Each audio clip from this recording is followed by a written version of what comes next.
Hello. This seems like an easy problem to solve, all right?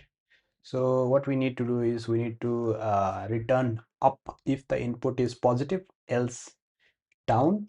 Otherwise, if it's zero, return zero. Okay, so what we need to do is if n is less than zero, let's just check the base condition first or whatever. Right, less than equals to 0 or greater than 0. Right, return up. Right,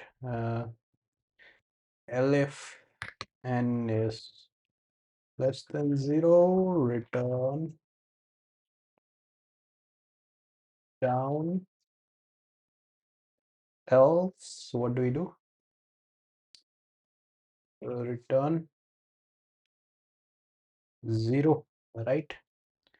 Okay, just a simple code, right? Okay, seems like every other test case has passed. Right, so is there any unique solution that anyone has provided? Let's see. Okay, going into the solution. Okay, it's just checking for two condition in itself, right? Jacob. Okay, it's just doing that. It's just checking for every other condition. Okay. Okay, if it is greater than 0, of course it's up. Otherwise, if it is less than 0, it's down, else it's 0, right? So what about other ones? So somewhat similar, right? Okay. 0, okay, something similar. Okay. So basically all of them are pretty much same. Okay.